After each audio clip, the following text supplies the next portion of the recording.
Amin. Shalom. Hari demi hari kita lalui, selalu mengucap syukur dalam setiap situasi, karena bukti pemeliharaan Tuhan, perlindungannya sungguh ajaib, hingga kita sampai hari ini boleh punya kesempatan indah datang untuk mendengarkan firman-Nya. Bapak, Ibu, Saudara yang terkasih di dalam Tuhan, hidup di dalam Kristus adalah betul hidup dalam jaminan penyertaan perlindungan Tuhan yang begitu ajaib. Ada mujizat-mujizat juga kita alami dalam kehidupan kita. Tetapi kita juga melewati proses demi proses. Dari awal sampai pada akhir kehidupan ini. Tidak selamanya disertai dengan perjalanan yang mulus. Tetapi ada krisis-krisis yang menghadang dalam kehidupan kita. Dan tokoh yang akan muncul pada pagi ini yaitu Rasul Paulus. Paulus kita sudah kenal, kan? Dia adalah satu sosok yang awalnya sangat menolak kehadiran Yesus Kristus dalam hidupnya. Bahkan dia berupaya untuk menolak, membinasakan mereka-mereka yang mengakui nama itu.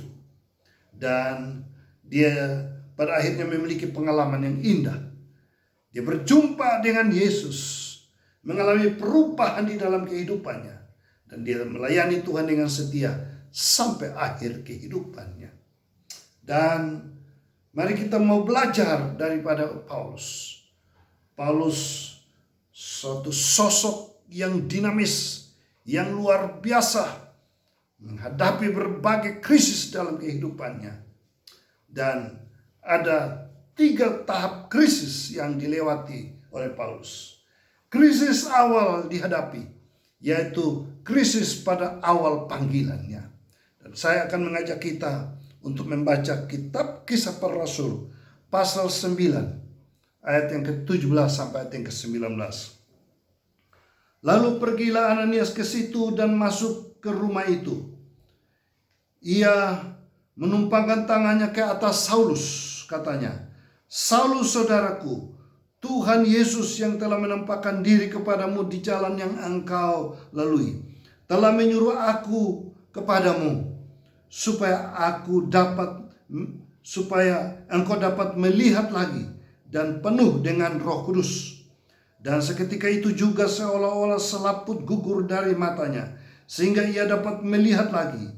Ia bangun lalu dibaptis, dan setelah ia makan, pulihlah kekuatannya. Kita membaca di sini bahwa krisis awal dalam kehidupan Paulus, yaitu ketika dia berjumpa dengan Kristus dalam perjalanan Damsyik, saudara-saudara. Apa yang terjadi? Dia menjadi buta. Dia tidak dapat melihat apa-apa. Dan dia tidak berdaya. Ini adalah krisis awal dalam panggilan Paulus, yaitu dia sampai pada titik nol. Seorang yang gagah perkasa, seorang yang punya kekuatan yang bernyala-nyala untuk ingin membinasakan orang percaya. Tetapi sekarang dibuat Tuhan menjadi tidak berdaya. Jadi ada satu krisis di dalam diri dia. Apa yang terjadi, saudara-saudara? Kita baca tadi bahwa Tuhan mengutus seseorang datang untuk menolong Paulus dalam krisis, yaitu Ananias. Ananias datang untuk mendoakan Paulus supaya dia dapat melihat lagi, dan akhirnya dia pulih kembali. Itu berarti Saulus untuk melewati krisis ini, dia harus rela untuk dilayani oleh Ananias. Keterbukaan hati untuk mau dilayani. Ini penting, saudara-saudara. Orang yang berada pada krisis, dia harus terbuka untuk menerima pertolongan orang lain. Paulus dalam krisis dia menerima kehadiran Ananias untuk ditolong oleh Ananias. Ananias sebagai hamba Tuhan yang datang menumpangkan tangannya atas Saulus, supaya dia dapat melihat menjadi pulih lagi keadaannya. Nah, itu cara Tuhan untuk memulihkan kembali Paulus. Mungkin kita sudah berada pada titik-titik nol, tidak berdaya. Ada hal-hal yang membutakan mata rohani kita ini. Kita tidak bisa melihat apa-apa lagi. Nah, memang Tuhan sengaja mengizinkan kita berada pada titik nol seperti Saulus yang tidak bisa melihat, tidak dapat berbuat apa-apa lagi. Pada kondisi krisis semacam inilah Tuhan mengutus hambanya datang untuk melayani Saulus. Bagaimana respon Paulus? Dia tidak menolak, bukan? Tapi dia mau. Dia siap untuk dilayani oleh Ananias. Dia siap untuk didoakan oleh Ananias. Andai kata dia menolak kehadiran Ananias, mungkin dia masih tetap buta, saudara-saudara. Dia masih tetap tidak berdaya di tempat. Dan bisa tragis dalam kehidupannya. Menjadi buta itu sebuah ancaman kehidupan. Tetapi tidak, dia berserah. Ananias mengatakan, "Oh saudaraku, engkau yang telah berjumpa dengan Yesus itulah. Aku diutus untuk melayani engkau. Jadi relakanlah dirimu supaya didoakan." Keterbukaan Saulus pada akhirnya dikatakan di sini. Dan setelah itu juga seolah-olah selaput gugur dari matanya, sehingga ia dapat melihat lagi. Ia bangun lalu dibaptis. Dapat melihat lagi dan ia bangun. Sebelumnya dia tidak dapat melihat. Sebelumnya dia tidak dapat bangun, saudara-saudara. Ini krisis, bukan? Izinkanlah diri kita untuk dilayani oleh hamba-hamba Tuhan, dilayani oleh orang lain yang dipakai Tuhan, agar kita keluar dari krisis yang sedang kita hadapi. Itulah Paulus. Krisis kedua yang dihadapi oleh Paulus, setelah dia sudah pulih dan dipakai Tuhan untuk berada dalam pelayanan di mana-mana. Ada banyak mujizat yang terjadi, ada banyak jiwa yang dimenangkan, ditolong, dihiburkan melalui pelayanannya. Tetapi di tengah-tengah pelayanan, dia juga masih diancam dengan krisis. Krisis kedua dalam kehidupan diungkapkan di dalam 2 Korintus pasal yang ke-11 ayat yang ke-23. Demikian kita akan bacakan, saudara-saudara. Apakah mereka pelayan Kristus? Aku berkata seperti orang gila. Aku lebih lagi. Aku lebih banyak berjeri lelah, lebih sering di dalam penjara, didera di luar batas, kerap kali dalam bahaya maut. 5 kali aku disesah orang Yahudi, setiap kali 40 kurang 1 pukulan. 3 kali aku didera, 1 kali aku dilempari dengan batu, 3 kali mengalami keram kapal. Sehari semalam aku terkatung-katung di tengah laut. Dalam perjalanan aku sering diancam bahaya banjir dan bahaya penyamun.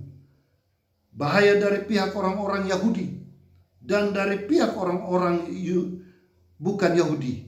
Bahaya di kota, bahaya di padang gurun, bahaya di tengah laut, dan bahaya dari pihak saudara-saudara palsu.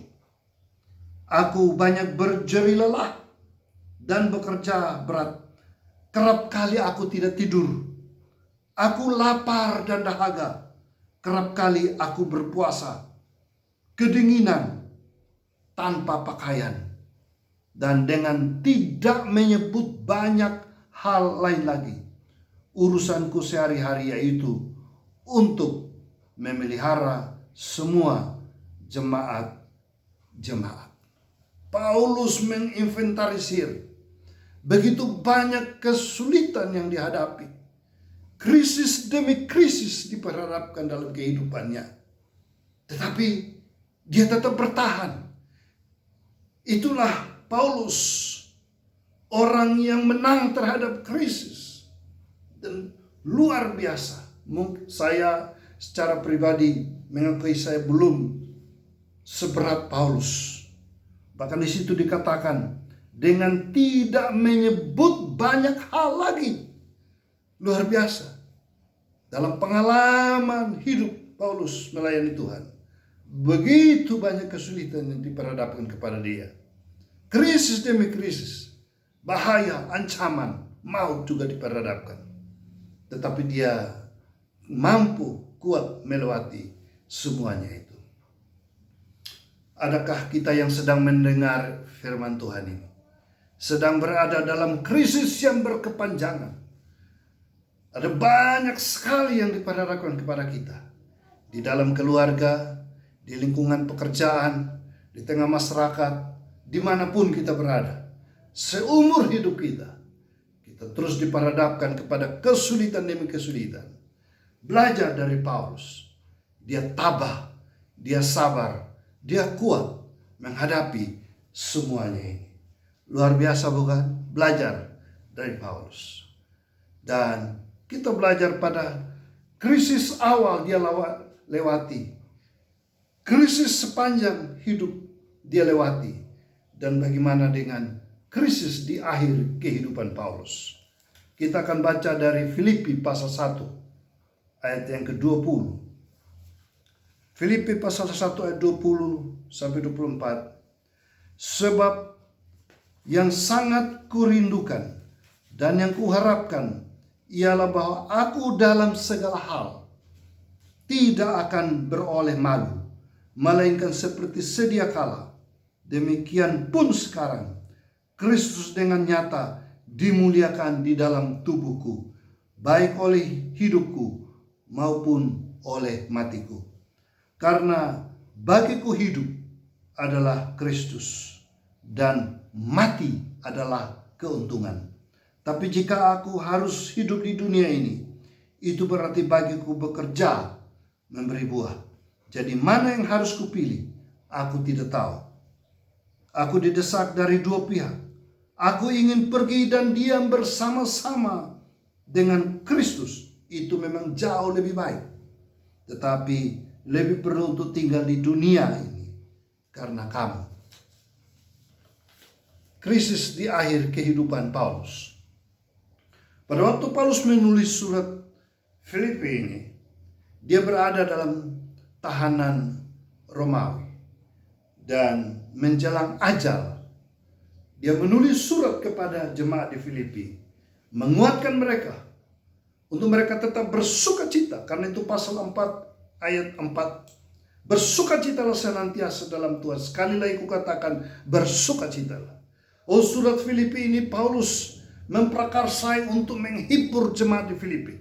Padahal dia secara pribadi mungkin sebentar lagi dia akan gergaji saudara-saudara, akan mengakhiri kehidupannya. Tapi dia sudah siap. Hadapi krisis di akhir kehidupan, dia sudah siap. Hidup adalah Kristus, mati adalah keuntungan. Paulus memandang krisis yang sedang diperhadapkan kepada dia, yang akan mengarah kepada kematian sekalipun dia tidak takut. Lebih mati adalah keuntungan. Dan dia akan pergi dan diam bersama-sama dengan Kristus. Jadi saudara-saudara yang terkasih, mari kita lihat di sini bahwa Paulus orang yang suka berada di dalam krisis. Dan cara dia menghadapinya menjadi pembelajaran yang sangat berarti bagi kita di zaman ini. Adakah kita menghadapi ancaman-ancaman, bahaya maut, sakit penyakit, bahkan kematian sekalipun? Kita tidak perlu takut. Mati adalah keuntungan. Bagiku hidup adalah Kristus. Saudara-saudaraku yang terkasih di dalam Tuhan. Luar biasa bukan? Bila kita telah memiliki keyakinan iman yang bernyala-nyala seperti Paulus, kita tidak takut terhadap krisis apapun yang datang melanda kehidupan kita. Paulus dengan semangat menghibur, menguatkan jemaat yang ada di Filipi. Bahkan dia katakan, segala perkara dapat kutanggung di dalam Kristus yang memberi kekuatan kepadaku. Luar biasa bukan? Filipi pasal 4 ayat yang ke-13. Mari, bila kita telah bersama dengan Kristus, mungkin krisis demi krisis kita hadapi sepanjang hidup kita. Di awal kita dipanggil mengenal Tuhan. Sepanjang perjalanan hidup kita, bahkan di menjelang akhir kehidupan ini, masih ada krisis yang mengancam. Kita tidak perlu takut. Kenapa? Karena kita tidak hidup sendiri. Memiliki pengharapan yang pasti. Dan kita hidup bersama dengan Dia. Hidup bersama dengan Kristus. Di tengah-tengah krisis, hati kita tetap kuat menghadapinya. Lewati semua bersama dengan Kristus, kita tetap kuat di dalam Dia. Amin.